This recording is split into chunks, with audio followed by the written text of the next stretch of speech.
Praise the lord. ఈ రోజు దేవుని వాక్యము, అడ్డు బండలను దొర్లించువాడు.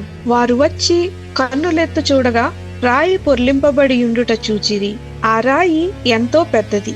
మార్కు సువార్త 16వ అధ్యాయము 4వ వచనం. ప్రభువైన క్రీస్తును సిలువ వేసి ఆయనను ఒక సమాధిలో ఉంచి ఆయనను ఎవరూ ఎత్తుకొని పోకుండా ఉండుటకై ఒక పెద్ద రాతిని దానికి అడ్డుగా పెట్టారు.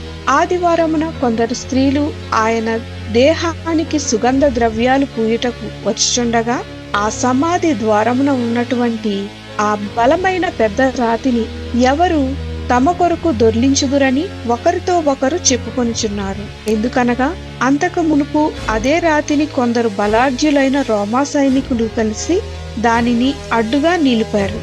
ఇప్పుడు తామంతా స్త్రీలు మాత్రమే ఉన్నామని అంత పెద్ద రాతిని ఎవరు దొర్లిస్తారో అని ఆలోచిస్తూ ఉండగా ఆ రాయి అప్పటికే దొర్లింపబడి ఉండుట కనుగొన్నారు.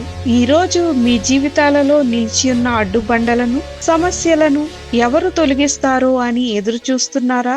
ఈ రోజే ప్రభువైన యేసు యొద్దకు వస్తే మీ అడ్డులు, ఆటంకాలు తొలగిపోతాయి. ప్రార్థన. ప్రభువైన యేసు, మా జీవితాలలో ఉన్న అడ్డుబండలను, ఆటంకాలను తొలగించమని యేసు నామమున అడుగుచున్నాము తండ్రి. ఆమేన్.